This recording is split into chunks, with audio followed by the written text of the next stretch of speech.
Story की opening एक auction से होती है जहाँ एक लड़के की बिडिंग लगाई जा रही थी और होस्ट उसके साथ बिल्कुल एक वाइल्ड एनिमल की तरह ट्रीट कर रही थी, जिससे बेचारा काफी हट चुका था। अब सभी एक एक करके उसकी बिडिंग लगाने लगते हैं। वहीं एक लड़की जियांग रैन बैठकर उस लड़के को ध्यान से देखे जा रही थी। उसकी बेस्ट फ्रेंड फैंग इस चीज को नोटिस करती है, बोलती है कहीं तुम इसको बाय करने के बारे में तो नहीं सोच रही। रैन कहती है तो फिर हम यहाँ पे आए क्यों हैं? फैंग बोलती है क्या तुम पागल हो चुकी हो? तुम्हारे पास लड़कों की कमी थोड़ी है जो इस जैसे क्रेजी लड़के को बाय करना चाहती हो। रैन बोलती है कि मैं अपने फादर से परेशान हो चुकी हूँ, वे मेरी शादी के पीछे पड़े हैं, इसलिए ब्लाइंड डेट पर मुझे अजीब अजीब लड़कों से मिलना पड़ता है, लेकिन अब और नहीं। इसलिए उठकर बोलती है कि वह इस लड़के को बाय कर रही है। फैंग परेशान हो जाती है कि इसमें मैं भी रैन के साथ शामिल हूँ। अगर रैन के फादर को इस बारे में पता चल गया तो फिर तो हमारी खैरियत नहीं। ऊपर से अगर रैन के एडॉप्टेड ब्रदर जियांग युआन को पता चला जो रैन को इतना पसंद करता है तो पता नहीं वे क्या ही करेगा। रैन उस लड़के के पास जाती है तो होस्ट बोलती है क्या आप यहीं पे इस लड़के के साथ एंजॉय करना चाहती हैं या आपके लोकेशन पर इसे भिजवा दिया जाए? मियान कहती है कि अब ये मेरा है तो पहले मैं हिसाब तो बराबर कर लूं जिस तरह से तुम लोग इसको मार रहे थे। ये सब देखकर फैंग परेशान होकर ड्रिंक करने चाहती है तो देखती है कि वो वाइन है, मतलब वीआईपी कस्टमर्स को वाइन सर्व किया जा रहा था और जब से रैन वाइन ही पी रही थी। होस्ट बोलती है कि ये हमारे इस मार्केट का रूल है, आपके बाय करने से पहले हमसे बिलोंग करता था, इसलिए हम जैसा चाहे इसको ट्रेड कर सकते हैं। रैन बोलती है पर अब नहीं, क्योंकि मैं तुम लोगों को नहीं छोड़ने वाली। तो वे लड़की अपने आदमियों को बुला लेती है, लेकिन रैन एक एक करके उन सभी आदमियों को बुरी तरह से मारती है और उस लड़की से माफी मांगने को बोलती है। तो वे लड़की डर के माफी मांगने लगती है। उस लड़के का हाथ बंधा हुआ था तो रैन रस्सी कट करके उस लड़के की तरफ अपना हाथ बढ़ाकर उसे घर चलने को बोलती है और वह लड़का तो इस तरह से रैन को देख रहा था जैसे वह उसको खा जाएगा। होस्ट कहती है कि मैं बताना तो भूल ही गई, इस लड़के की याददाश्त जा चुकी है, ऊपर से मेंटली अनस्टेबल है और इसका बिहेवियर बिल्कुल वुल्फ डॉग की तरह है, बोलता है भी उन्हीं की तरह है। तुमने इस लड़के के लिए हमें ऑफेंड किया है तो देखना अब तुम यहाँ से बचकर नहीं जाने वाली। वैसे ही फैंग उसे रैन का बिजनेस काट देती है, बोलती है कि तुमने ब्लैक विंड हॉल के बारे में सुना तो है ना? उस लड़की को पता चलता है कि रैन माफिया फैमिली की डॉटर है तो वे बुरी तरह से डर जाती है। उस लड़के के बारे में सब कुछ जानने के बाद रैन को तो वह लड़का और भी ज्यादा इंटरेस्टिंग लगने लगा था। बोलती है कि तुम्हारी आंखें तो बहुत ही प्यारी है, तुम डरो मत, मैं तुम्हारे साथ कुछ नहीं करूंगी, तुम मुझ पे ट्रस्ट कर सकते हो, बस मैं तुम्हें अपने घर लेकर जाना चाहती हूँ। तो वह लड़का बिल्कुल एक पप्पी की तरह बिहेव करने लगता है जैसे उसने रैन पे ट्रस्ट कर लिया हो। रैन उस लड़के को लेकर जाने लगती है तो फैंग बोलती है तुम ठीक तो हो ना? रैन वहाँ मौजूद एक आदमी से कपड़े उतारने को बोलती है तो फैंग समझ जाती है कि उस पर वाइन का असर हो रहा है। रैन उस आदमी से कपड़े लेकर उस लड़के को पहना देती है और उसे अपने साथ लेकर चली जाती है। अब फैंग परेशान हो जाती है कि मैंने रैन को अकेले जाने कैसे दिया, इस वक्त वे बहुत ज्यादा ड्रंक है। रैन उस लड़के को अपने घर लेकर आती है। उसके चोट को देखकर रैन को उन लोगों पे बहुत ही गुस्सा आ रहा था कि उन लोगों ने इतनी बुरी तरीके से उसको मारा है। रैन तो वैसे ही नशे में थी, बोलने लगती है तुम्हारी आंखें कितनी प्यारी है, तुम्हारा चेहरा वो तो सीधे मेरे दिल में उतर चुका है। उसके लुक्स को देखकर वह पूरी तरह से मैस्मराइज हो चुकी थी और उसकी बॉडी को छूकर शर्माने लगती है। अब मैंने डिसाइड कर लिया है, तुम्हारा इतना अच्छा जीन्स है, इसलिए मेरे बच्चे का फादर तुम ही बनोगे। चलो सबसे पहले मैं तुम्हें किस करना सिखाती हूँ। उसे किस करने लगती है तो उस लड़के को ये फीलिंग्स बहुत ही अच्छी लगती है, इसलिए क्यूरियोसिटी में उसे फोर्सली किस करने लगता है। वह लड़का उसे बाइट कर रहा था, इसलिए रैन बहुत ही मुश्किल से खुद को अलग करती है। तुम पागल हो गए हो, तुमने मुझे बाइट किया, मतलब तुम अभी एक एनिमल की तरह बिहेव कर रहे हो और फिर भी तुम्हारी फीलिंग्स ऐसे बाहर आ रही है। अब तो मुझे तुम्हें चेक करना ही होगा और उसको यहाँ वहाँ टच करने लगती है। बाद में उसके घाव पर मेडिसिन अप्लाई करने जाती है तो देखती है कि उसे पेन हो रहा है तो बहुत ही प्यार से वहाँ फूंक मारकर उसे किस करती है। इन सभी से वह लड़का आउट ऑफ कंट्रोल होने लगता है। रैन बोलती है कि आज से मैं तुम्हें शाओ कह के बुलाऊंगी, वैसे मेरा नाम जियांग रैन है, फ्यूचर में तुम मुझे अपने बच्चे की मदर बुला सकते हो। शाओ उसके क्लोज जाने की कोशिश करता है तो रैन कहती है कि मुझे पहले रियलाइज कैसे नहीं हुआ, तुम तो एक नंबर के पॉवर्ड हो, तुम मुझे किस करना चाहते हो पर इसके लिए पहले तुम्हें मेरा नाम बोलना होगा। बाद में रैन उसे अपना नाम बोलना सिखा रही थी। शाओ अपनी तरफ से पूरी कोशिश करता है पर वह बोल नहीं पा रहा था तो वुल्फ की तरह हाउल करने लगता है।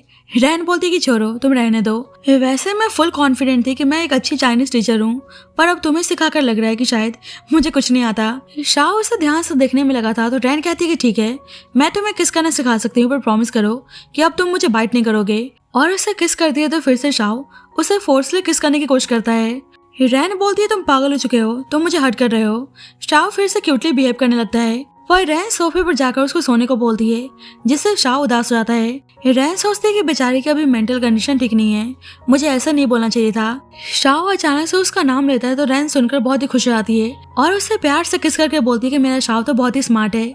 रैन उसे और भी चीजें सिखाने की कोशिश करती है और उसे फोन चलाना भी सिखाती है। बाद में रैन सो रही थी तो शाओ गेम खेलने में लगा हुआ था। अब शाओ को भूख लगी थी तो रैन को उठाने की कोशिश करता है, पर रैन तो गहरी नींद में सो रही थी तो खुद ही उठकर जा रहा था, पर इतने में उसका सर एक टेबल से टकरा जाता है और उसे धीरे धीरे सारी चीजें याद आने लगती है कि वे रियल में है कौन। वहीं दूसरी साइड हम रैन के adopted younger brother Jiang yuan को देखते हैं। उसके सामने एक घायल आदमी माफी मांग रहा था कि अब से वे उसके सिस्टर को चेस करने की कोशिश नहीं करेगा, पर युवान को किसी हालत में पसंद नहीं था कि कोई भी आदमी रैन के करीब जाए, इसलिए उस आदमी को बुरी तरह से मारता है। युवान रैन के बारे में पूछता है तो उसका आदमी बताता है कि आपकी सिस्टर ने अनऑफिशियल मार्केट से एक आदमी को बाय किया है, पर इस वक्त आपकी सिस्टर के ठिकाने के बारे में किसी को नहीं पता। यह जानकर युवान को बहुत ही गुस्सा आता है। इधर शाओ को सब कुछ याद आ गया था। उसे डाउट था कि उसके प्लेन क्रैश के पीछे पक्का किसी का हाथ है। अब उसे कैसे भी करके सच का पता लगाना था। कुछ देर बाद रैन की नींद खुलती है तो अलार्म बंद करके वापस से सो जाती है, पर फिर सोचती है कि उसको ऐसा क्यों लग रहा है कि जैसे कुछ मिसिंग है। वैसे उसे शाओ का ख्याल आता है तो भागकर बाहर आती है तो देखती है कि शाओ डायरेक्ट टैप से पानी पी रहा है। शाओ अभी भी रैन के सामने म्यूट और मेंटली अनस्टेबल होने का नाटक करता है। रैन बोलती है कि पानी ऐसे नहीं पीते और उसका मुंह साफ करने लगती है। शाओ को देखकर साफ पता चल रहा था कि वे रैन की ब्यूटी से मैस्मराइज हो चुका है। शाओ इशारे से बताता है कि उसे भूख लगी है तो रैन कहती है क्या बात है, तुमने ये भी सीख लिया, अब तो तुम रिवॉर्ड डिजर्व करते हो, चलो आज मैं तुम्हें बाहर से कुछ डिलीशियस खिलाऊंगी और तुम्हारे लिए शॉपिंग भी करेंगे। शाओ को धीरे धीरे सब कुछ याद आने लगता है कि कैसे रैन उसे उस बेकार से प्लेस से बाय करके अपने घर लाई थी और उन दोनों के बीच में क्या हुआ है। इसलिए मन ही मन में सोचता है कि अब मुझे आप बाय करके लाई हैं, इसलिए आपको मेरी रिस्पॉन्सिबिलिटी लेनी होगी। अब रैन उसके लिए हैमबर्गर बाय कर रही थी तो शाओ देखकर मुंह बनाने लगता है। मन ही मन में सोचता है कि वह इस बेकार से हैमबर्गर को डिलीशियस बता रही थी। अब रैन जब उसे खाने को देती है तो शाओ बहुत ही बुरी तरह से खाने लगता है। रैन उससे खाकर बताती है कि ऐसे खाते हैं, पर शाओ तो जानबूझकर बुरी तरीके से खा रहा होता है। रैन उसका मुंह साफ करती है तो शाओ उसे देखे जा रहा था। अब युआन अपने असिस्टेंट के साथ उसी मॉल में आता है। बोलता है कि तुमने कहा था कि सिस्टर उस इडियट के साथ इसी शॉपिंग मॉल में आने वाली थी, तो असिस्टेंट रैन की तरफ इशारा करता है। युवान दोनों को ऐसा देखता है तो उदास हो जाता है। रैन शाओ का बहुत अच्छे से ध्यान रख रही थी, पर शाओ तो जानबूझकर उसके सामने स्टूपिड एक्ट कर रहा था। रैन बहुत ही परेशान हो जाती है, बोलती है कि मुझे ऐसा लग रहा है कि मुझे कोई बच्चा मिल गया है। शाओ बोलता है पर मैं आपका बच्चा ही तो हूँ।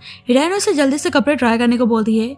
अब शाओ प्रॉपर ड्रेसअप होकर बाहर आता है तो उसका ऑरा देखकर रैन सोचती है कि आखिरकार तुम हो कौन। शाओ को लगता है कि शायद रैन को उस पर डाउट हो रहा है, इसलिए बोलने लगता है कि उसको सुसु लगी है और जल्दबाजी में वॉशरूम के लिए भाग जाता है। कुछ देर बाद वहाँ पे युवान आता है।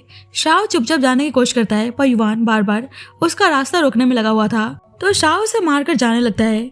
पर युवान कहता है क्या बात है, यादाश्त जाने की काफी अच्छी एक्टिंग कर रहे हो। शाओ उसको अचानक से बाइट कर लेता है। युवान बोलता है तुम डॉग हो गया।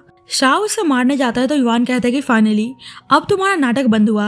शाओ अचानक से फाइट बैक करता है तो युवान उसकी फाइटिंग स्किल्स देखकर समझ जाता है कि वे कोई नॉर्मल पर्सन तो है नहीं। ये दोनों आपस में फाइट करने लगते हैं। जब भी बाहर से रैन की आवाज आती है तो शाओ शरीफ बन के वहां से चला जाता है।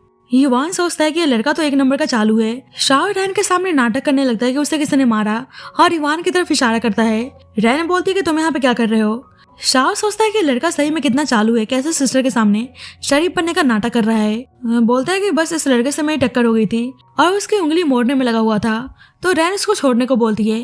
कहती है क्या तुम मुझे फॉलो कर रहे हो। युवान बोलता है कि नहीं नहीं, ये तो बस कोइंसिडेंस है और कुछ नहीं। रैन उसे डांटने लगती है कि गैंग का एक डिग्निफाइड लीडर ऐसे सुबह सुबह शॉपिंग मॉल में घूम रहा है और ये बस एक कोइंसिडेंस है, मुझे क्या पता नहीं कि तुम किस तरह के पर्सन हो। युवान बोलता है मुझे दर्द हो रहा है, प्लीज छोड़ो।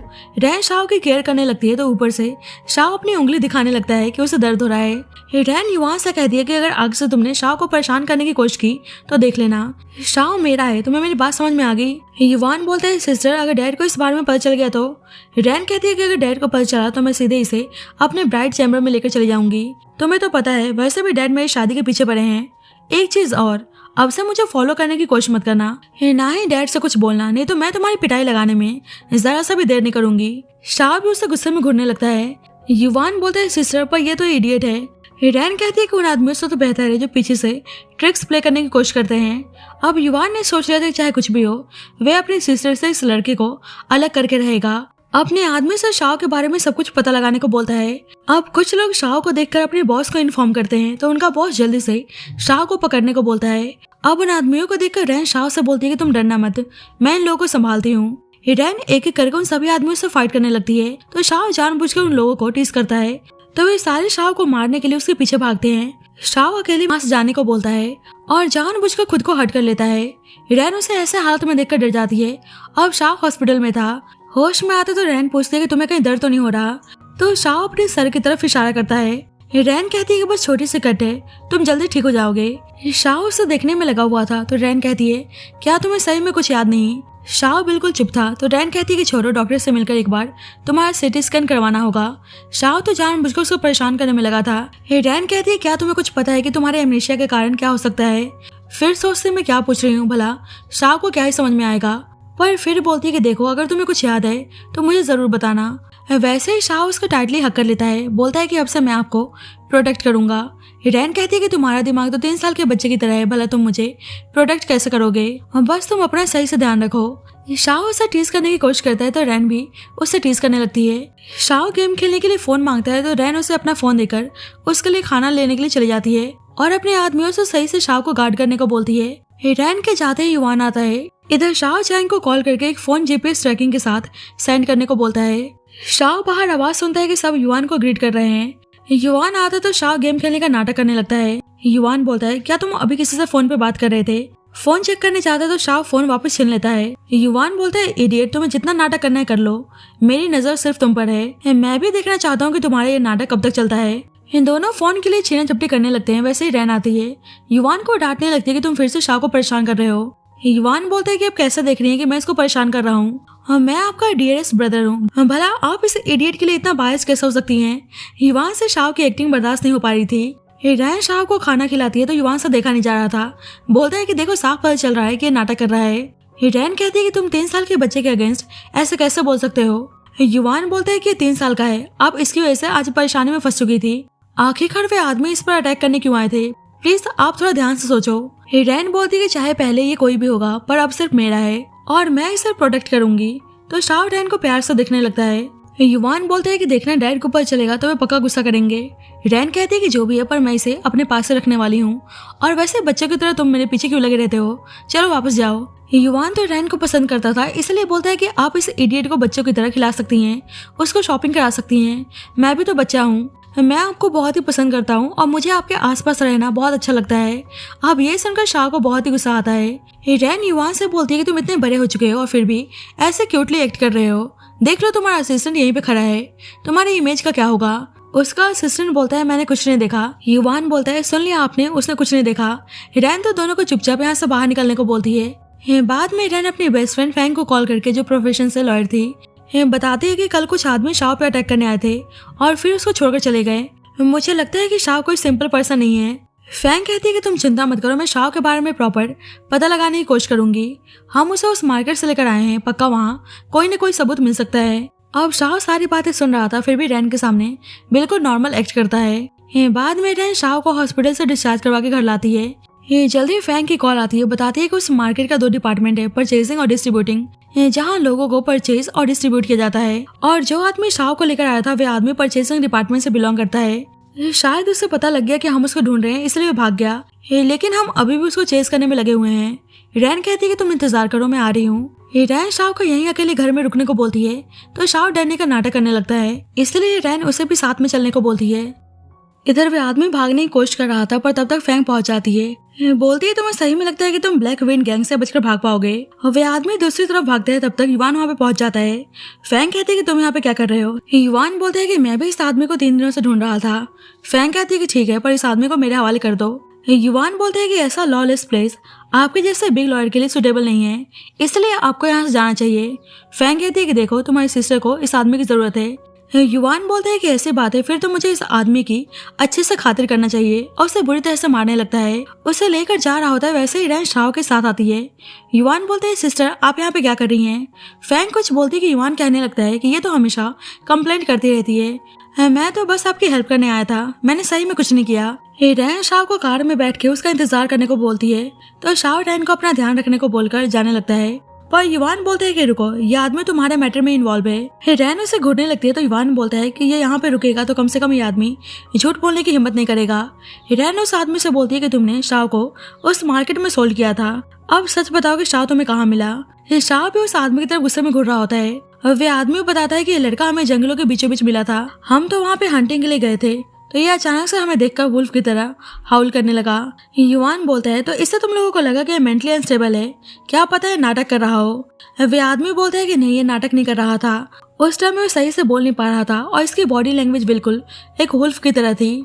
हमें लगा कि शायद ये कोई वुल्फ चाइल्ड है, इसलिए हमने इसे पकड़ के उस मार्केट में सेल कर दिया। रैन कहती है, तो तुम इस तरह के लोगों को उस मार्केट में सेल करते हो। वे आदमी बताता है कि नॉर्मल लोगों को तो बड़े लोग और औरतें अपने एंटरटेनमेंट के लिए इस्तेमाल करती हैं और जो मेंटली अनस्टेबल होते हैं उनके ऑर्गन्स बेच दिए जाते हैं। प्लीज मुझे माफ कर दीजिए, मुझे पता नहीं था कि ये पर्सन आपसे बिलोंग करता है, अब से मैं ऐसी गलती कभी नहीं करूंगा। हिरैन शाह को लॉलीपॉप देकर उसे कार में जाकर बैठने को बोलती है, तो शाह चला जाता है। हिरैन उस आदमी से बोलती है कि शायद तुम्हें जीने का कोई हक नहीं है। युवान अपने आदमियों से उसे मार्केट में उसके ऑर्गन्स को बेचने को बोलता है। शाह तो दूर से सब कुछ देख रहा था। शाह के पास अचानक से चैंग की कॉल आती है। इधर युवान रैन से बोल रहा होता है कि जितना आप उस इडियट की केयर कर रही हैं, उतनी केयर तो आज तक आपने मेरी कभी नहीं की। रैन बोलती है कि वह मार्केट इतना सिंपल नहीं है, पक्का वहाँ पे बहुत कुछ हो रहा है, पता नहीं कितने मासूम लोगों ने वहाँ पे अपनी जान गंवाई होगी, इसलिए तुम उस मार्केट के बारे में प्रॉपर इन्वेस्टिगेशन करो। मैं चाहती हूँ कि जल्द से जल्द हम उस मार्केट को डिस्ट्रॉय कर दें। युवान बोलता है, आप चिंता मत करो, मैं उस मिशन को पूरा कर दूंगा। फैंग कहती है कि जैसा उस आदमी ने बोला, हमें उस जंगल में जाकर शाह के बारे में पता लगाना होगा। रैन बोलती है कि हाँ, हमें वहाँ से पक्का कोई ना कोई सबूत हमारे हाथ लग सकता है। अब रैन युवान से बोलकर जाने लगती है कि शाह को मेरी चिंता हो रही होगी, इसलिए मैं उसके पास जा रही हूँ। युवान बोलता है कि आप घर नहीं चल रही। रैन स्कूल टीचर थी, इसलिए बोलती है कि मेरा अपार्टमेंट स्कूल के काफी पास है, इसलिए मेरा वहाँ पे रहना ही ठीक रहेगा। युवान कहते हैं कि सब अपने वेकेशन पर हैं, तो आप काम पे क्यों जा रही हैं। रैन कहती है कि अब तुम अपना ज्यादा दिमाग मत लगाओ, मैं शाह को अपने साथ लेकर जा रही हूँ, क्या तुम फिर से उसको परेशान करना चाहते हो। रैन देखती है कि शाह कार के अंदर नहीं है, तो उसको आवाज देने लगती है। युवान बोलते हैं कि ऐसा लग रहा है कि वह भाग चुका है। रैन कहती है कि तुम फिर से परेशान करने चले आए, शाह को ढूंढने के लिए चली जाती है। युवान जोर जोर से बोलने लगता है कि इडियट, चुपचाप आ जाओ, अगर ऐसे छुपते रहे तो मैं तुम्हें नहीं छोड़ने वाला। इधर शाह को देखकर उसका असिस्टेंट चैंग इमोशनल होकर उसे गले लगाने आता है, पर शाह बोलता है कि अभी टाइम वेस्ट मत करो। चैंग बोलता है कि अब ठीक तो है ना। शाह कहता है कि हाँ, मैं बिल्कुल ठीक हूँ। चैंग उसे फोन देते हुए बोलता है कि इसमें जीपीएस ट्रैकर इंस्टॉल है, इसका पासवर्ड आपका बर्थडे है, और बताता है कि आपके बैठने से पहले प्लेन के कंट्रोल सिस्टम में किसी ने जानबूझकर छेड़छाड़ की थी। पता चला है कि उस पर्सन का ब्लैक विंड गैंग से कनेक्शन है। इस वक्त आपका उस गैंग के साथ रहना खतरे से खाली नहीं है। वैसे ही आपके पेरेंट्स को आपकी बहुत ज्यादा चिंता हो रही है। शाह कहते हैं कि मुझे यकीन है कि वे रैन नहीं हो सकती। वैसे ब्लैक विंड गैंग में चल क्या रहा है। चैंग बताता है कि वे गैंग इस शहर का सबसे बड़ा गैंग है। पहले मिस्टर जियांग उस गैंग के लीडर थे। उनकी वाइफ जियांग रैन को जन्म देते ही इस दुनिया से चल बसी। उसके बाद में मिस्टर जियांग ने कभी शादी नहीं की, क्योंकि वे अपनी वाइफ से बहुत ही प्यार करते थे। शाह बोलता है, फिर युवान कैसे आया। चैंग बताता है कि मिस्टर जियांग के बहुत सारे दुश्मन हैं और अपनी डॉटर रैन को प्रोटेक्ट करने, और उन्हें पता था कि रैन बिल्कुल अकेली है, इसलिए उन्होंने जियांग युवान को ऑर्फन से अडॉप्ट किया था। युवान बस 3 साल का था तब से रैन के साथ रहते हुए आ रहा है। वैसे युवान को गैंग की चीजों में कोई इंटरेस्ट नहीं था, लेकिन अब वे उस गैंग का इंचार्ज है। शाह बोलता है, तो तुम्हारे कहने का मतलब है कि मेरे प्लान क्रैश में युवान का हाथ हो सकता है। चैंग बोलता है कि उसे लेकर मैं इतना श्योर नहीं हूँ, पर पक्का उस गैंग में किसी न किसी का हाथ जरूर है। शाह रैन के बारे में पूछता है तो चैंग बताता है कि रैन इसी साल 25 साल की हुई है। बेशक वे एक माफिया फैमिली में पली बड़ी है, पर वे एक हाई स्कूल टीचर है। उसकी काफी चेयरफुल पर्सनालिटी है और काफी प्रोटेक्टिव नेचर है, तो शाह रैन के बारे में सोचने लगता है। जल्दी शाह सुनता है कि रैन उसे ढूंढते हुए आ रही है, तो जल्दी से सबको यहाँ जाने को बोलता है और ऐसे नाटक करता है कि जैसे वो सुसु करने आया था, तो रैन शर्मा के टर्न हो जाती है।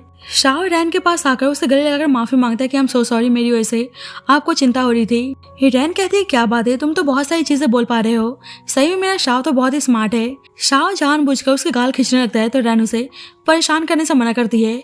जल्दी युवान आता है तो शाह रैन के पीछे छुप जाता है। युवान बोलते है, क्या हुआ, तुम छुप क्यों रहे हो, क्या तुम कुछ छुपा रहे हो। रैन कहती है कि शाह बस बाथरूम गया था।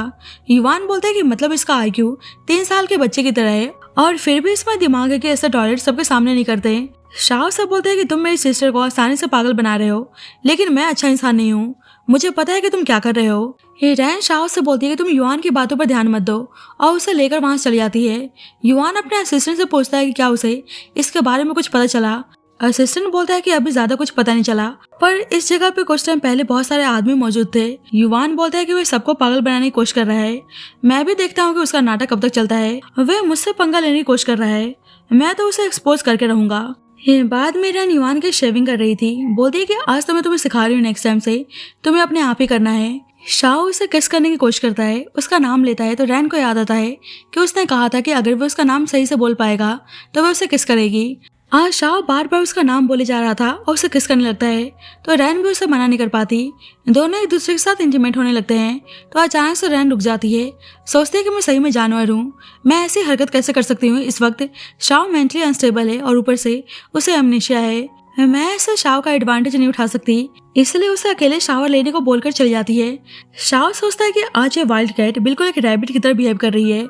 बाद में शाओ देखता है कि रैन गहरी नींद में सो रही है तो आराम से बेडरूम से बाहर आकर चैंग को कॉल करता है, बोलता है कि युवान को मुझ पे डाउट हो रहा है, जल्दी से मुझे उसके बारे में सारा इन्फॉर्मेशन चाहिए।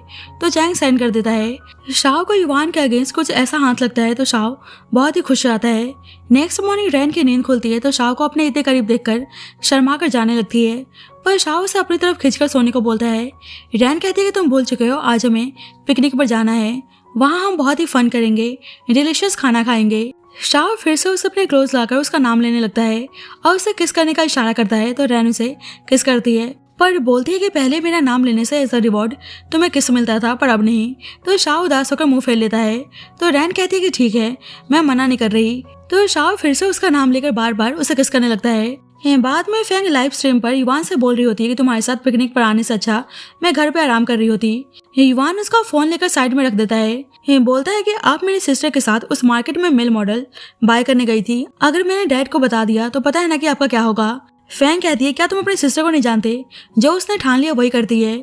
युवान बोलता है पर आप भी तो उसमें उनका साथ दे रही थी। युवान देखता है कि रैन आ चुके तो बहुत ही खुश हो जाता है। फैंग सोचते है कि लड़का अपनी सिस्टर से कुछ ज्यादा ही ऑब्सेस्ड है। देखती हूँ रैन की शादी हो जाती है तो उसके बाद ये क्या करता है। युवान को देखकर शाओ डरने का नाटक करने लगता है। युवान रैन से बोलता है कि आप टेस्ट करके बताओ मैंने कैसा बनाया है। रैन टेस्ट करके शाओ से बोलती है कि ट्राई करो, बहुत ही डिलीशियस है, पर शाओ एक बाइट लेते ही उसे थूक देता है। युवान से तो उसकी एक्टिंग बर्दाश्त नहीं हो रही थी। रैन को बहाने से फैंग की हेल्प करने के लिए भेज देता है। अब युवान तो शाओ को एक्सपोज करना चाहता था कि वो कोई पागल नहीं है, इसलिए चिकन स्टिक को जानबूझकर नीचे गिराकर उसे खाने को बोलता है। कहता है कि देख लो मेरी सिस्टर सामने खड़ी है, इसलिए तुम्हारी एक्टिंग काम नहीं आने वाली। पर शाओ तो उल्टा उसको परेशान करने लगता है। युवान को बहुत ही गुस्सा आता है, बोलता है कि आज मैं तुम्हें जिंदा नहीं छोड़ने वाला। शाओ नाटक करने लगता है कि युवान उसे परेशान कर रहा है। युवान बोलता है कि मतलब तुम सही में बहुत ही चालू हो। रैन आती है तो युवान बोलने लगता है कि मैं तो इसे आराम से खिला रहा था, पर इसने उल्टा सारा मेरे फेस पे लगा दिया। रैन शाओ की तरफ देखती है तो शाओ मना करने लगता है। रैन उसे प्यार से खाने को बोलती है पर शाओ अपना फेस टर्न कर लेता है। ऊपर से फैंग लाइव स्ट्रीम में बोलने लगती है कि मैं आपको दिखाती हूँ कि एक बच्चे को कंफर्ट कैसे करते हैं। रैन शाओ से बोलती है कि मैं तुम पे ब्लेम नहीं लगा रही, तो फिर तुम गुस्सा क्यों हो रहे हो, चुपचाप खाओ। युवान रैन से कहता है कि इसने मेरा फेस गंदा कर दिया और आप इसको कुछ बोल नहीं रही। रैन उसका फेस साफ करते हुए बोलने लगती है कि तुम इतने बड़े हो चुके हो फिर भी ऐसे बच्चों की तरह बिहेव करते हो। ये सब देखकर शाह को बहुत ही जलन होती है, पर युवान तो बहुत ही हैप्पी था। शाह को दिखा रहा था कि रैन उसकी इतनी परवाह करती है और शाह का फेस देखने लायक था। अब उनका पिकनिक खत्म होने जा रहा था तो फैंग अपनी लाइव स्ट्रीम एंड करती है। फैंग ड्रंक थी इसलिए युवान का सहारा लेने की कोशिश करती है, पर युवान आगे हो जाता है।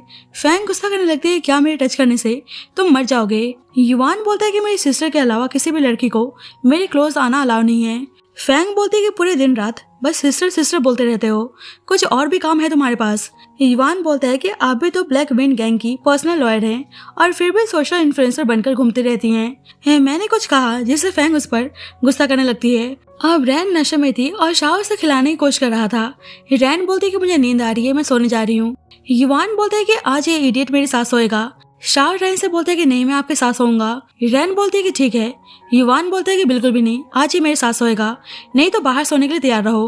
रैन बोलती है कि तुम फिर से ऐसे बिहेव कर रहे हो, ऐसा तो है नहीं कि शाह फर्स्ट टाइम मेरे साथ सोने जा रहा है। युवान बोलता है कि बेशक इसकी IQ 3 साल के बच्चे की हो, पर वैसे ये एडल्ट है, आप इसके साथ सेम बेड शेयर नहीं कर सकती। रैन कहती है कि तुम फिक्र मत करो, कुछ नहीं होगा, पर युवान बोलते है कि नहीं आज मैं इसके साथ सोऊंगा और उसे अपने साथ लेकर चला जाता है। दूसरी साइड हम ब्लैक विंड गैंग के एक और मेंबर जाओ को देखते हैं। उसकी नजर युवान के पोजीशन पर थी। उसे पता चलता है कि युवान रैन के साथ इस वक्त बाहर है, तो वो सोचता है कि अब उसे खत्म करने का टाइम आ चुका है। इधर युवान देखते है कि शाह सो रहा है तो उसे स्टैप करने जाता है, पर शाह उसके हर एक अटैक को सही से टैकल कर लेता है और ऐसा दिखाता है कि वे नींद में हैं। युवान बोलता है कि तुम्हें और नाटक करने की जरूरत नहीं है, अगर मैन हो तो मुझसे आमने सामने फाइट करो। दोनों आपस में लड़ने लगते हैं। शाह बोलता है कि अब मेरी टर्न है और उसे ब्लॉक कर लेता है। वैसे ही बाहर से रैन की आवाज आती है तो युवान बोलते हैं कि आज तो तुम गए, अब मैं भी देखना चाहता हूँ कि तुम मेरी सिस्टर के सामने ये सब एक्सप्लेन कैसे करते हो। शाह बोलते हैं कि ठीक है, तो फिर मैं तुम्हारी सिस्टर को बता दूंगा कि उन्हें लेकर तुम्हारे कैसे थॉट्स हैं। युवान बोलते हैं कि तुम्हें लगता है कि मेरी सिस्टर तुम्हारी बकवास को सुनने वाली हैं। शाह बोलते हैं कि ठीक है, अभी देख लेते हैं। युवान को तो शाह पे बहुत ही गुस्सा आ रहा था। रैन अंदर आती है तो उन्हें ऐसा देखकर युवान को डांटने लगती है कि वह फिर से शाह को परेशान कर रहा है। युवान बोलता है पर मैंने तो कुछ किया भी नहीं, पर शाह डरने का नाटक करने लगता है तो रैन इसे अपने साथ लेकर चली जाती है। अचानक से शाह को फील होता है कि जैसे और भी पर्सन यहाँ मौजूद है। रैन सोचते है कि शाह तो ऐसे रिएक्ट तब करता है जब कोई डेंजर हो। शाह रैन को यहीं रुकने को बोलकर चला जाता है तो रैन युवान से शाह को ढूंढने को बोलती है। युवान सोचता है कि अब उस इडियट के दिमाग में क्या चल रहा है। इधर कोई आदमी वहाँ आग लगाने की कोशिश कर रहा था पर उससे पहले ही शाह उसको देख लेता है। उससे साफ बताने को बोलता है कि उसे यहाँ किसने भेजा है। वे आदमी बताता है कि मैं अनऑफिशियल मार्केट से बिलोंग करता हूँ। युवान ने हमारे बहुत सारे आदमियों को मारने की कोशिश की है, इसलिए बॉस ने मुझे उसे खत्म करने के लिए यहाँ पे आग लगाने को बोला था। शाह बोलते हैं कि अच्छा, तो बाकी लोगों का क्या जो यहाँ पे स्टे कर रहे हैं। वे आदमी बोलते हैं कि उनसे हमें कोई मतलब नहीं। शाह बोलता है फिर तो तुम मरना डिजर्व करते हो। वैसे युवान आता है, बोलता है कि कौन था। शाह बोलता है कि अनऑफिशियली मार्केट के बॉस ने इसे तुम्हें मारने के लिए भेजा है। युवान उसकी तरफ गन पॉइंट करके बोलता है कि तुम्हें ऐसे स्टूपिड एक्ट करके मेरी सिस्टर के साथ रहने का क्या रीजन है, आखिरकार तुम हो कौन। शाह बोलते है क्यों, तुमने मुझे नहीं पहचाना। युवान बोलता है भला मैं तुम्हें क्यों पहचानूंगा। शाह कहता है क्यों, मेरे प्लेन क्रैश में तुम्हें तो शामिल थे। युवान बोलता है तुम किस प्लेन क्रैश की बात कर रहे हो। अच्छा, तो तुम्हें लगा कि उस इंसिडेंट का मेरे या मेरे गैंग से कोई लिंक है, इसलिए तुम मेरी सिस्टर के साथ स्टूपिड प्रिटेंड करके रह रहे हो ताकि सच का पता लगा सको। शाह अचानक से उसका गन छीनकर युवान की तरफ पॉइंट करता है। वैसे ही दो और आदमी युवान को मारने आते हैं तो युवान और शाह मिलकर दोनों को संभाल लेते हैं। ये जल्दी गोली की आवाज सुनकर रैन बाहर आती है तो शाह गन छुपाने की कोशिश करता है। रैन युवान से बोलती तुम ठीक तो हो ना।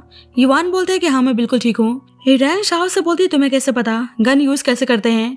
युवान तो खुश हो जाता है कि अभी एक्सपोज होने वाला है, पर शाह नाटक करने लगता है कि इसके साथ मुझे खेलने में मजा नहीं आ रहा, इसे अपने पास से रखो। अब तीनों आदमी रैन के हवाले थे।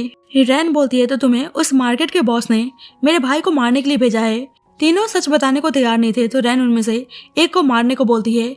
अब उनमें से एक आदमी रैन पे अटैक करने आता है तो युवान बहुत ही स्मूथली उस आदमी को हैंडल करता है। ये सब देखकर फैंग युवान से इम्प्रेस हो चुकी थी। शाह रैन से बोलता है कि अब डरो मत, मैं आपके पास हूँ। रैन शाह से बोलती है तुम फिक्र मत करो, मैं ठीक हूँ। रैन उन आदमियों से बोलती है कि अब तुम दोनों इतने ही लॉयल हो, कुछ बता नहीं रहे तो ठीक है, मरने को तैयार हो जाओ। युवान का आदमी उन्हें शूट करने जाता है तो उनमें से एक आदमी डर के बताने लगता है कि हम अनऑफिशियली मार्केट से नहीं हैं, हम मिस्टर जाओ के आदमी हैं। तो ये जानकर युवान हैरान था। रैन से बोलता है कि अब इनका क्या करें। रैन कहती है कि इन लोगों ने हमें धोखा देने की कोशिश की है तो इनके पास मरने के अलावा दूसरा कोई ऑप्शन तो है नहीं। तो युवान बोलता है कि तुम लोगों ने मेरी सिस्टर को टच करने की हिम्मत की और एक एक करके उनको मारने जाता है तो शाह रैन की आंखें कवर कर लेता है। रैन बोलती है क्या हुआ, तुम्हें मेरी फिक्र हो रही है। शाह बोलता है कि आप ये सब देखकर डर सकती हैं। रैन बोलती है क्या बात है, मेरा शाह तो दिन पर दिन समझदार होते जा रहा है, तुम अभी इतने समझदार हो तो याददाश्त आने के बाद तुम तो और अच्छी तरीके से मेरा ध्यान रखोगे। ये सब सुनकर युवान को बहुत ही जलन होती है। शाह रैन से बोलता है कि आप हैप्पी हैं तो मैं भी हैप्पी हूँ। रैन युवान से बोलती है कि मैं इन लोगों को तुम्हारे हवाले करके जा रही हूँ और हाँ, इस बारे में डैड को नहीं पता चलना चाहिए, नहीं तो वे फालतू में परेशान हो जाएंगे। उनके जाने के बाद युवान तो वैसे ही शाह की वजह से जेलस था तो उस आदमी को ऐसे मारता है कि जैसे वे शाह पे अपना गुस्सा उतार रहा हो। अब रैन शाह को घर पे लाते ही बोलने लगती है कि आज मैं बहुत ड्रंक हूँ, तुम्हें पता है ना कि तुम्हें क्या करना है, और उसे किस करने लगती है और उसका हाथ बांधकर उसको सेड्यूस करने की कोशिश करती है। बोलती है कि मुझे पता है कि इस वक्त तुम 3 साल के बच्चे हो, पर मैं क्या करूं, खुद को मैं रोक नहीं पा रही। कहीं याददाश्त आने के बाद तुम मुझ पर इस चीज का ब्लेम तो नहीं डालोगे। चलो छोड़ो, मैं पाप नहीं कर सकती इसलिए मैं शावर लेने जा रही हूँ। वैसे ही शाह अपना हाथ खोल के अचानक से रैन के पास आता है। रैन बोलती है क्या हुआ, अब तुम नाटक नहीं करोगे। शाह बोलता है कि आप मुझे टीज कर रही हैं। रैन बोलती है कि नहीं, मैं तुम्हें सेड्यूस कर रही हूँ। शाह उसके करीब जाता है तो रैन कहती है कि इतनी जल्दबाजी क्या है, अभी तो पूरी रात बची है। शाह बोलता है कि आपको मुझ पर पहले से शक था। रैन कहती है कि बिल्कुल, जिस वक्त से मैंने तुम्हें गोली चलाते हुए देखा। शाह कहता है क्या बात है, ब्लैक विंड गैंग की यंग लेडी तो काफी स्मार्ट है। रैन बोलती है तो आप सच बताना चाहोगे। शाह उसे अपने करीब लाकर बोलता है कि आपने कहा था ना कि मैं आपका हूँ, आप हमेशा मुझे प्रोटेक्ट करेंगी, क्या आप ये सब कुछ भूल चुकी हैं। उसको अचानक से किस करने लगता है तो रैन उसे थप्पड़ मारती है। शाह बोलता है कि लगता है कि आप में कुछ ज्यादा ही फायर है, मुझे शांत करना होगा। रैन कहती है कि तुम सही में बहुत ही बेशर्म हो, चुपचाप बताओ कि आखिरकार तुम हो कौन। शाह बताता है कि वे शे ग्रुप का प्रेसिडेंट शेहान है। रैन कहती है कि मुझे अप्रोच करने का तुम्हारा क्या इंटेंशन था। शाह बोलता है कि आपने मुझे बाय किया है, आपको पता नहीं है कि आप मुझसे क्या चाहती हैं। रैन उसे मारने जाते तो शाह उसे रोककर अचानक से हक कर लेता है। बोलता है कि मेरा याददाश्त आना बस एक कोइंसिडेंस था। मैंने सोचा था कि राइट टाइम आने पर मैं आपको बता दूंगा। सही में आपको लेकर मेरा कोई बैड इंटेंशन नहीं है। प्लीज आप मुझ पर ट्रस्ट करो जैसे मैंने आप पर किया था। रैन कहती है कि ये बताओ युवान के साथ तुमने क्या डील किया है जो वह तुम्हारा साथ दे रहा है, क्योंकि मुझे पता है कि युवान इतनी जल्दी किसी की बातों में नहीं आता। क्या तुम्हें उसकी कोई वीकनेस पता है जिसे छुपाने के लिए वह तुम्हारा साथ देने को तैयार हो गया? शाह बोलता है कि आप खुद युवान से क्यों नहीं पूछती कि वह आपसे क्या छुपा रहा है। रैन उसे अपने पास बुलाती है तो शाह को लगता है कि उसने उसको माफ कर दिया, पर रैन उसे लात मार के घर से बाहर निकाल देती है। युवान बाहर ही खड़ा था, उसका मजाक बनाने लगता है कि फाइनली मेरी सिस्टर को तुम्हारा सच पता चली गया, बेचारे को रूम से बाहर निकाल दिया। शाह जानने लगता तो युवान कहता है कि मैं बता दूं कि यहाँ पे और रूम खाली नहीं है, अगर तुम मुझे ब्रदर कह के बुलाओ तो शायद मैं तुम्हें अपने रूम में सुला सकता हूँ। शाह बोलता है कि तुम्हारी सिस्टर तुम्हारी वीकनेस के बारे में पूछ रही थी, चलो मैं बता कर आता हूँ। युवान डर जाता है कि कहीं वे रैन को उसकी फीलिंग्स के बारे में ना बता दे, इसलिए बोलता है कि ब्रदर आप अंदर आ सकते हैं। शाह उसे घूरने लगता है तो युवान बोलता है मास्टर प्लीज आप अंदर आ जाइए। शाह जानने लगता है तो युवान बोलता है कि अब अपना जुबान बंद रखना। शाह बोलता है कि सब कुछ तुम्हारे परफॉर्मेंस पे डिपेंड करता है। बाद में युवान शाह के ऊपर सो रहा था, उसकी अचानक से नींद खुलती है तो बोलता है तुम मेरा एडवांटेज उठाने की कोशिश कर रहे थे। शाह बोलता है तुम मेरे ऊपर सो रहे थे और मैं तुम्हारा एडवांटेज उठा रहा हूँ।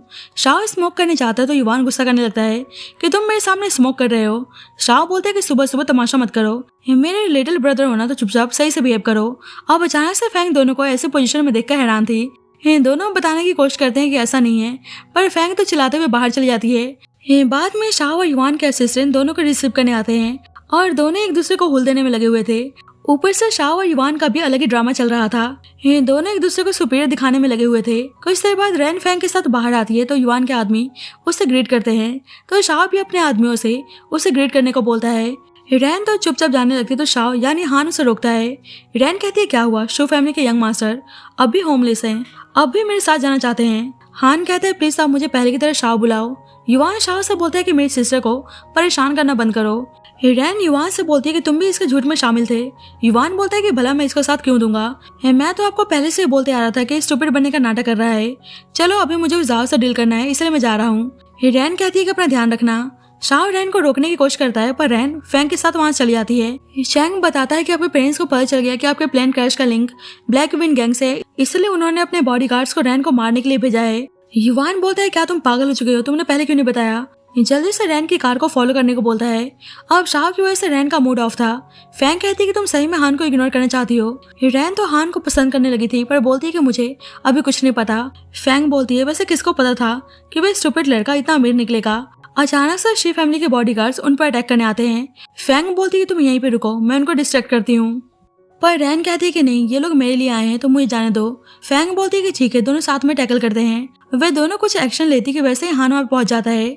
हान उन सभी बॉडीगार्ड को चुपचाप यहाँ जाने को बोलता है तो सभी माफी मांग के वहां चले जाते हैं। हान रैन से माफी मांगता है, बताता है कि मेरे पेरेंट्स ने उन आदमियों को तुम्हें मारने के लिए भेजा था।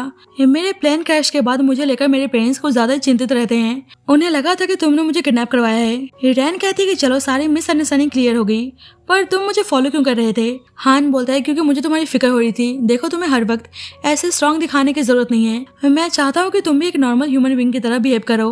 तुम मुझ पर रिलाय हो सकती हो, मैं तुम्हारे लिए कुछ भी करने को तैयार हूँ। रैन सोचती है कि पहली बार उसे कोई किसी पे रिलाय होने के लिए बोल रहा है। हान कहता है प्लीज एक बार मुझ पर ट्रस्ट करो। जल्दी चैंग के पास कॉल आती है। हान से बताता है कि युवान के आदमी ने बताया कि कुछ दिक्कत आ गई है। इधर युवान उस आदमी जाओ के पास आता है तो वे अपने आदमी को मार के नाटक करते हैं कि बेशक ये मेरा सबऑर्डिनेट था, पर पता नहीं यहाँ पे अटैक करने क्यों गया था। युवान तो उसका सारा चाल समझ रहा था, इसलिए बोलता है कि मेरे सामने नाटक करने की जरूरत नहीं है, तुमने मेरी सिस्टर को नुकसान पहुंचाने की कोशिश की, अब तुम नहीं बचने वाले। जाओ बोलता है कि चलो अब तुम्हें मेरे बारे में पता चली गया, और अपने आदमियों से उन पर अटैक करने को बोलता है। युवान कहता है कि ये तो हमारे गैंग के आदमी नहीं है, मतलब तुम आउटसाइडर के साथ मिले हुए हो। जाओ उसे गोली मार देता है। युवान का आदमी उस पर गुस्सा करने लगता है। युवान बोलता है कि जो करना है मेरे साथ करो, मेरे आदमियों को नुकसान पहुंचाने की जरूरत नहीं है, पर जाओ कुछ भी सुनने को तैयार नहीं था। बोलता है कि मैं शुरू से मिस्टर जियांग के साथ काम करते हुए आ रहा हूँ, पर मिस्टर जियांग ने तुम्हें इस गैंग का इंचार्ज बनाया। युवान कहता है तो तुम्हें लगता है कि वे तुम्हें इंचार्ज बनाते जो अपने गैंग के लिए लॉयल नहीं है और एक आउटसाइडर के साथ हाथ मिलाकर बैठा हुआ है। जाओ उसे मारने जाता है, तब तक हान और उसके आदमी पहुंचकर युवान को बचा लेते हैं। जल्दी रैन आती है, बोलती तुम ठीक तो हो ना। युवान बोलते है कि फिक्र मत करो, मैं ठीक हूँ। हान बोलते है कि तुम इंजर्ड हो इसलिए इस वक्त चुप रहो। युवान रैन से कहता है कि आपको इसके साथ आने की क्या जरूरत थी। हान बोलते है कि तुम्हारी सिस्टर को तुम्हारी चिंता हो रही थी, युवान बोलता है कि तुम्हें अच्छा पर्सन बनने की जरूरत नहीं है। हान कहता है कि तुम रैन के ब्रदर हो, इसलिए अब से मैं भी तुम्हें अपना ब्रदर कंसिडर कर रहा हूँ। यान गुस्सा करने लगता है कि तुम बकवास बंद करो। रैन उससे पहले हॉस्पिटल चलने को बोलती है। जल्दी उन्हें पता चलता है कि जाव भाग चुका है। अब युवान नहीं चाहता था कि वे हान के साथ जाए, इसलिए दर्द का नाटक करने लगता है। अब युवान हॉस्पिटल में एडमिट था और रैन उसका प्रॉपर ध्यान रख रही थी। युवान भी हान को टीज करने में लगा हुआ था, तो हान का मुंह देखने लायक था। अब फैंग को युवान के बारे में पता चलता है तो भागकर उसे देखने आती है। उस पर गुस्सा करने लगती है कि तुम्हें हमेशा अपनी फाइटिंग स्किल्स इतनी शो ऑफ क्यों करनी होती है, देखा तुम कितने इंजर्ड हो गए हो। रैन और हान तो उसको ऐसे रिएक्ट करते हुए देखकर हैरान थे। युवान बोलता है कि तुम मुझे देखने आई हो या डांटने। फैंग कहती है कि डॉक्टर ने क्या बोला। युवान बोलता है कि मैं बिल्कुल ठीक हूँ, चिंता की कोई बात नहीं है। रैन तो ये सब कुछ देखकर छुपके छुपके मुस्कुरा रही होती है। फैंग युवान से बोलती है कि तुम अपना अच्छे से ध्यान रखा करो, मैं बार बार तुम्हें समझाने नहीं आऊंगी। युवान बोलता है कोई नहीं, मेरी सिस्टर मेरे पास है, मुझे तुम्हारी जरूरत नहीं है। रैन उसे चुप बैठने को बोलती है। फैंग युवान से बोलती है कि तुमने सही कहा, आखिरकार मैं हुई कौन। युवान बोलता है बस मैं मजाक कर रहा था, वैसे तुम्हें मेरी इतनी फिक्र क्यों हो रही है। फैंग कहती है भला मुझे तुम्हारी फिक्र क्यों ही होगी, कहीं फालतू में मर आ गए तो मैं आर्गुमेंट किससे करूंगी, ऐसे तो मैं बोर हो जाऊंगी। युवान बोलते है कि तुम चिंता मत करो, तुम मर सकती हो लेकिन मैं नहीं। रैन हान की तरफ इशारा करती है तो हान फैंग से बोलता है कि रैन थक चुकी है, इसलिए मैं उसे घर लेकर जा रहा हूँ, प्लीज आप युवान के पास रुक जाओ। रैन जाने लगती है तो युवान बोलता है प्लीज आप नेक्स्ट मॉर्निंग जल्दी से मुझे मिलने आ जाना, जिससे फैंग को जलन होती है। इधर हान रैन से बोलता है कि क्या तुम्हारा भाई स्टूपिड है, उसको दिख नहीं रहा कि फैंग उसे पसंद करती है। रैन कहती है कि तुम्हें मेरे भाई के बारे में बुरा बोलने की जरूरत नहीं है। रैन को चोट लगने वाली थी पर हान उसे संभाल लेता है। रैन कहती है कि मैं फूल की तरह नाजुक नहीं हूँ, इसलिए तुम्हें मुझे संभालने की जरूरत नहीं है। हान बोलता है पर मैं तुम्हें पसंद करता हूँ और मुझे तुम्हारा ध्यान रखना अच्छा लगता है। रैन उसे यहाँ ये सब बोलने से मना करती है। हान कहता है कि मैं तुम्हारे लिए लाइफ टाइम पहले की तरह म्यूट और स्टूपिड बनने को तैयार हूँ। जब तुम मुझे अपने साथ लेकर आई थी और तुमने बोला था कि मैं तुम्हारा हूँ, जब से मैंने तुम्हें अपना मान लिया था। दोनों आर्गुमेंट्स कर रहे होते हैं, वैसे वहाँ पे रैन के फादर मिस्टर जियांग आते हैं। तो रैन अपने डैड को इतने दिनों बाद देखकर बहुत ही हैप्पी थी। दोनों फादर और डॉटर के बीच में बहुत ही अच्छा बॉन्ड था। हान उन्हें ग्रेट करता है तो मिस्टर जियांग बोलते हैं तो तुम्हें टॉप इंडस्ट्री शी ग्रुप के प्रेसिडेंट शी हान हो। रैन कहती है कि आपको कैसे पता चला। मिस्टर जियांग बोलते हैं कि मैं तो तुमसे बाद में डील करता हूँ, पहले शी ग्रुप के सन शी हान से तो बात कर लूँ, पता तो चले कि ये तुम्हारा कैसे ध्यान रख रहे थे। रैन के फादर बोलते हैं कि तुम मेरी डॉटर के लिए सुटेबल नहीं हो, तुम हमारे सन इन लॉ बन के हमारे साथ तो नहीं रह पाओगे, आखिरकार तुम सी फैमिली का वारिस हो। हान कहते हैं कि मैं रैन के लिए अपने बिलियंस की प्रॉपर्टीज सेक्रीफाइस करने को तैयार हूँ। मिस्टर जियांग बोलते हैं कि तुम्हें पता है तुम क्या बोले जा रहे हो। हान कहता है कि मैं रैन को बहुत ही पसंद करता हूँ, मुझे पता है कि रैन दिल की कितनी अच्छी है, उसमें इतनी खूबियां है कि मैं बयां भी नहीं कर सकता। थैंक यू उसे इतने अच्छे से रेस करने के लिए। मिस्टर जियांग बोलते हैं कि मुझे मेरी डॉटर की खूबियां पता है, मुझे बताने की जरूरत नहीं है। हान कहता है कि मैं लाइफ टाइम रैन को प्रोटेक्ट करना चाहता हूँ, उससे प्यार करना चाहता हूँ, उसका ध्यान रखना चाहता हूँ जैसे आप करते हैं। मैं आपका live in sun in law बन के रहने को तैयार हूँ। तो मिस्टर जियांग उससे बहुत ही इम्प्रेस हो चुके थे। बोलते हैं कि तुम मेरे सन इन लॉ बनने के लिए क्वालिफाइड हो। इधर रैन बहुत ही परेशान थी। फैंग कहती है कि तुम परेशान मत हो, अंकल हान के साथ कुछ नहीं करेंगे। युवान बोलते हैं कि मैंने तो आपसे पहले ही कहा था कि अगर डैड को पता चल गया कि हान ने आपको इंटेंशनली अप्रोच किया था तो वह तो उसको नहीं छोड़ने वाले। रैन कहती है कि हान ने तुम्हारी जान बचाई और फिर भी तुम उसके बारे में ऐसे बोल रहे हो। युवान धीरे से बोलता है कि आपके लिए उसे मेरे साथ कम्पीट करने के लिए किसने बोला था, और वो वही डिजर्व करता है। फैंग तो सुन लेती है, उसे बहुत ही जलन होती है। रैन बोलती है कि सच बताओ हान से तुम्हें इतनी प्रॉब्लम क्यों होती है। तो युवान दर्द का बहाना बनाकर छुप जाता है और फैंग से भी कुछ भी ना बताने का इशारा करता है। तो फैंग को तो उल्टा उस पर गुस्सा आ रहा था। जल्दी मिस्टर जियांग आते हैं, युवान के बारे में पूछते हैं तो फैंग बताती है कि अभी वो सो रहा है, आप बोलो तो मैं उसको उठा देती हूँ। मिस्टर जियांग बोलते हैं कि नहीं, उसको आराम करने दो।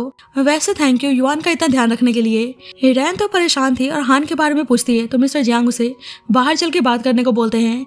रैन बाहर आते ही बोलती है कि आपने हान के साथ क्या किया। मिस्टर जियांग जानबूझकर बोलते हैं कि उसने एमनेशिया का झूठा नाटक किया, तुम्हारा एडवांटेज उठाने की कोशिश की, तो मैं लगता है कि मैं उसे साइंस से छोड़ दूंगा। रैन कहती है कि उसने जानबूझकर झूठ नहीं बोला, वह सही में उस वक्त मेंटली अनस्टेबल था, वह तो मैं उसे बाय करके लाई थी और मैंने उसके साथ फोर्स किया। मिस्टर जियांग बोलते हैं कि तुम उसका साइड ले रही हो, क्या हुआ, कहीं तुम्हें उससे प्यार तो नहीं हो गया। रैन कहती है आप क्या बोले जा रहे हैं। मिस्टर जियांग बोलते हैं मुझे पता है तुम उसे पसंद करती हो। रैन कोई जवाब नहीं देना चाहती थी इसलिए वहां से भाग जाती है। मिस्टर जियांग अपनी वाइफ की फोटो निकालकर उनसे शेयर करते हैं कि हमारी डॉटर को प्यार हो गया है। हम देख पाते हैं कि रैन बिल्कुल अपनी मॉम की कार्बन कॉपी थी। बाद में रैन फैंग को कॉल करके हान के एड्रेस के बारे में पता लगाने को बोलती है तो फैंग हान का एड्रेस सेंड कर देती है। अब रैन हान से मिलने आती है तो मेड बताती है कि इस वक्त वह अपने बेडरूम में है। रैन को उसकी फिक्र हो रही थी इसलिए जल्दबाजी में भागकर उसके बेडरूम में आती है तो हान जब भी शावर लेकर बाहर आया था। रैन कहती है तुम ठीक तो हो ना। उसे ऐसा देखकर रैन को अजीब लगता है, इसलिए टर्न होकर बोलती है कि डैड ने तुम्हारे साथ कुछ किया तो नहीं ना। हान कहता है क्या हुआ, तुम्हें मेरी फिक्र हो रही है। रैन कहती है मैं नहीं चाहती कोई इनोसेंट पर्सन मेरी वजह से हट हो जाए। हान कहता है तो तुम मुझसे गुस्सा नहीं हो। रैन उससे पहले कपड़े पहनने को बोलती है। हान कहता है कि ऐसा तो है नहीं कि पहले आपने मुझे ऐसा देखा ना हो, तो इतना शर्मा क्यों रही है। रैन कहती है तुम कभी सीरियस नहीं होते। हान कहता है कि तुम्हें आइडिया भी है कि मैंने तुम्हें कितना मिस किया। तुम भूल चुकी हो कि तुमने मुझसे क्या कहा था कि मैं बहुत ही गुड लुकिंग हूँ और तुम मेरे साथ बच्चा करना चाहती हो। रैन कहती है कि वे तो बस मैं नशे में बकवास कर रही थी। हान कहता है पर वे मेरी फर्स्ट मेमोरी थी जब मुझे ह्यूमन लैंग्वेज बिल्कुल भी समझ में नहीं आ रही थी। आई नो मेरी गलती है कि मैंने याददाश्त आने के बाद भी तुम्हें नहीं बताया, पर मुझे याद है कि तुम मुझे कैसे बोलना पढ़ना सिखा रही थी। रैन कहती है कि वैसे तुम्हारी याददाश्त वापस कब आई। हान बोलता है जब पहली बार आप मुझे अपने घर में लेकर आई थी तो एक्सीडेंटली सर पे चोट लगने की वजह से मुझे सब कुछ याद आ चुका था। रैन गुस्सा करने लगती है कि मतलब तब से तुम मुझसे झूठ बोलते हुए आ रहे थे। हान कहते कि मैं तुमसे अलग नहीं होना चाहता था, तुम जिस तरह से मेरा ख्याल रख रही थी मुझे डर था कि अगर मैंने सच बता दिया तो कहीं तुम मुझे खुद से अलग ना कर दो, प्लीज मुझे माफ कर दो। रैन कहती है कि कुछ भी हो पर तुम्हें मुझसे झूठ नहीं बोलना चाहिए था। हान कहते हैं कि मैं तुम्हारी माफी के लिए कुछ भी करने को तैयार हूँ। रैन कहती है कि ठीक है, सब तुम्हारे परफॉर्मेंस पे डिपेंड करता है। हान उसे अपने करीब लाकर बोलता है तो बताओ तुम कैसे चाहती हो कि मैं तुम्हारे सामने परफॉर्म करूँ। रैन कहती है कि पहले तुम मुझसे दूर रहो। हान कहते हैं कि ठीक है, वैसे भी मैंने अंकल से बोला है कि मैं तुम्हें परेशान नहीं करूंगा। रैन बोलती है कि हाँ डैड ने तुमसे क्या बोला। हान कहते हैं कि हमारी अच्छे से बात हुई। रैन सोचती है तो डैड मेरे सामने झूठ बोलने का नाटक कर रहे थे। रैन जाने लगती है तो हान उसे आज रात यहीं पे रुकने को बोलता है। रैन को बहुत ही अजीब लगता है, बोलती है कि बिल्कुल भी नहीं, कल मुझे अपने स्कूल जाना है। अब एक टीचर फॉरेन से पढ़कर आई थी तो रैन का क्लास उस टीचर को दे दिया जाता है। वह टीचर रैन के सामने आकर शो ऑफ करने लगती है पर रैन उसे बिल्कुल भाव नहीं देती। अब उसकी वजह से रैन का मूड बहुत ही खराब था पर फैंग उसे ज्यादा सोचने से मना करती है। अब दो आदमी वहीं पे बैठकर उन पर नजर रख रहे थे। दोनों फ्रेंड बहुत ही ड्रिंक कर लेती है, वापस आ रही थी तो उसी अनऑफिशियल मार्केट के आदमी वहां पहुंचकर उनको मारने की धमकी देते हैं, पर युवान और हान अपने आदमी के साथ वहां पहुंच जाते हैं। दोनों एक दूसरे को देखकर अनहैप्पी थे। युवान बोलते हैं कि तुम यहाँ पे क्या कर रहे हो। रैन मेरी सिस्टर है इसलिए तुम्हें उसे प्रोटेक्ट करने की जरूरत नहीं है। हान बोलते हैं कि शायद तुम भूल चुके हो कि मैं तुम्हारी सिस्टर के साथ बेड शेयर कर चुका हूँ। दोनों आपस में आर्गुमेंट करने लगते हैं। वैसे ही वे आदमी उन पर अटैक करने आते हैं पर दोनों उन्हें संभाल लेते हैं। पता चलता है कि रैन ने इन लोगों को पकड़ने के लिए बस नशा होने का नाटक किया था क्योंकि उसका एक स्टूडेंट इन लोगों के कब्जे में था। वे आदमी उस बच्चे के बारे में बताने को तैयार नहीं थे। रैन कहती है कि एक टीचर का फर्ज अपने स्टूडेंट का ख्याल रखना होता है, अब तुम बता नहीं रहे तो मरने के लिए तैयार हो जाओ। तो वे आदमी डर के मारे उस बच्चे के ठिकाने के बारे में बता देते हैं। अब रैन उस प्लेस पर उस बच्चे को ढूंढने आती है तो यहाँ भी युवान और हान एक दूसरे के साथ कम्पीट करने में लगे हुए थे। रैन गुस्सा करने लगती है तो हान शरीफ बनकर बोलता है कि युवान मुझे परेशान कर रहा है। युवान बोलते हैं नहीं सिस्टर, उल्टा ये डोर ब्लॉक कर रहा है। रैन उस बच्चे को कहीं और ढूंढने के लिए चली जाती है और अभी भी दोनों एक दूसरे के साथ लड़ने में लगे हुए थे। रैन उस बच्चे को ढूंढ लेती है और उसे हॉस्पिटल में एडमिट कराती है। वह बच्चा बहुत ही टाइम से स्कूल स्किप कर रहा था तो उसको समझाती है कि पढ़ाई बहुत ही इंपॉर्टेंट है। चलो अब बताओ तुम्हारे स्कूल ना जाने का कारण क्या है। अब रैन उस बच्चे की बातों को सोचकर परेशान होकर स्मोक कर रही थी। हान युवान से उसकी भी सिगरेट जलाने को बोलता है पर युवान मना कर देता है तो हान रैन की हेल्प लेता है। युवान कहता है क्या तुम मरना चाहते हो। फिर से दोनों आर्गुमेंट्स करने लगते हैं तो रैन दोनों को शांत बैठने को बोलती है। कहती है कि मुझे तुम दोनों से सीरियस बात करनी है। अभी मैंने रिसेंट क्लास ज्वाइन किया था तो मुझे पता चला कि मेरा वो स्टूडेंट बहुत ही टाइम से स्कूल नहीं आ रहा। उसकी बस एक बीमार मदर है, इसलिए उनको सपोर्ट करने के लिए वे अनऑफिशियल मार्केट में काम कर रहा था। फैंग ने इन्वेस्टिगेट किया तो पता चला कि अनऑफिशियल मार्केट के लोगों के साथ जाओ भी शामिल है। वे लोगों की मजबूरी का फायदा उठाकर उनसे गलत काम करवाते हैं। अब उन तीनों का मोटिव उस मार्केट के साथ साथ जाओ के गैंग का भी सफाया करना था। बाद में हान को पता चलता है कि उसने कुछ ट्रांजैक्शन रोक दिया था, इसलिए जाओ ने प्लेन क्रैश का प्लान बना के उसे मारने की कोशिश की। इधर जाओ को गुस्सा आता है कि उस बच्चे को उन लोगों ने बचा लिया और किसी भी कीमत पर उस बच्चे को ढूंढने को बोलता है। अब जाओ के आदमी रैन को मारने के लिए स्कूल में आते हैं तो वे टीचर डर के वहां से भाग जाती है पर रैन एक एक करके उन सबको बुरी तरह से मारती है। जाओ उसे कॉल करके बोलता है कि क्या बात है मिस रैन तो बहुत ही स्किलफुल है, आपने तो मेरे सारे आदमियों को मार दिया, पर मैं आपको बताना चाहता हूँ कि आपका स्टूडेंट इस वक्त मेरे पास है और उसे अपने पास बुलाता है। दूसरी साइड हान और युवान दोनों ही जाओ के ठिकाने के बारे में पता लगा के वहां पहुंच जाते हैं पर देखते हैं कि रैन भी यहाँ पे आ रही है तो युवान जा रहा होता है पर शाह उसे इस वक्त सोच समझ के एक्शन लेने को बोलता है। रैन आकर जाओ से उस बच्चे को छोड़ने को बोलती है पर जाओ ने तो जानबूझकर उसे बुलाया होता है। हान युवान से रैन को बचाने जाने को बोलता है और हान खुद ही उस बच्चे को बचाने के लिए चला जाता है। युवान आता है तो देखते हैं कि रैन सबको मार रही है। अब और भी आदमी उनको मारने आ रहे थे तो युवान और रैन दोनों ही उनका सामना करने को तैयार थे। दूसरी साइड हान उस बच्चे को ढूंढ लेता है पर जाओ अपने आदमियों के साथ वहां पहुंच जाता है। बोलता है कि तुम प्लेन क्रैश के बाद भी बच गए। हान कहता है क्योंकि तुमसे हिसाब बराबर जो करना था। जल्दी वहाँ पे युवान और रैन भी आते हैं। जाओ अपने आदमियों से उन पर अटैक करने को बोलता है, पर सारे आदमी एक्चुअली में हान और युवान के होते हैं। जाओ बोलता है कि अब तो मैं मरने वाला हूँ, तो मैं तुम में से किसी को भी जिंदा नहीं छोड़ने वाला। रैन पे गोली चलाने जाता है, तभी हान उसे शूट करके मार डालता है, पर युवान ने रैन को ब्लॉक कर लिया था, इसलिए गोली उसको लग जाती है। रैन उसकी ऐसी हालत देखकर रोने लगती है, बोलती है प्लीज तुम अपनी आंखें मत बंद करना। युवान बोलता है प्लीज अब मत रो। हान युवान से बोलता है कि अगर तुम मरे तो मैं तुम्हें नहीं छोड़ने वाला। युवान कहता है कि मतलब तुम इस वक्त भी मुझसे फाइट कर रहे हो। हान रैन से बोलता है कि तुम फिक्र मत करो, मैं युवान के साथ कुछ नहीं होने दूंगा, और उसे खुद ही उठा के ले जाता है। अब हम कुछ टाइम बाद का सीन देखते हैं। फैंग बहुत ही उदास थी और उसकी आंखों में आंसू थे। जब भी उसे दिखता है कि युवान उसके सामने है, युवान उसका आंसू साफ करता है, मतलब युवान सही में अभी भी सही सलामत था। फैंग कहती है कि तुम तो किसी और लड़की को टच नहीं करते, तो मुझे क्यों कर रहे हो। युवान बोलता है कि मैं तो उस दिन मजाक कर रहा था। एक्चुअली फैंग ड्रिल कर रही होती है, इसलिए धुएं की वजह से उसकी आंखों में आंसू थे। अब रैन फैंग युवान के साथ हान को डबल डेट पर लाई थी, तो हान नाराज था कि ऐसे उन्हें प्राइवेसी नहीं मिलने वाली। रैन उसे किस करके बोलती है कि अब तुम हैप्पी हो। हान कहते हैं कि जब तक तुम मुझसे शादी नहीं करती तब तक मैं बिल्कुल भी हैप्पी नहीं हूँ, मैं लाइफ टाइम बस तुम्हारे साथ रहना चाहता हूँ। रैन हान से बोलती है कि बताओ युवान अब तक तुम्हारे साथ क्यों दे रहा था। हान बोलता है तुम युवान से क्यों नहीं पूछती। रैन युवान से पूछती है, तो युवान को समझ में आ गया था कि रैन और हान एक दूसरे के लिए परफेक्ट मैच है, इसलिए बोलता है कि कुछ नहीं, बस मैं चाहता हूँ कि आप हमेशा हैप्पी रहें। बाद में चारों हैप्पीली एक दूसरे के साथ अपने रिलेशनशिप को सेलिब्रेट कर रहे थे, और इसी के साथ इस स्टोरी की हैप्पी एंडिंग होती है। So thank you so much guys for watching this video. बाकी आपको स्टोरी कैसे लगी please let me know in the comment section, and जब तक के लिए bye bye and take care.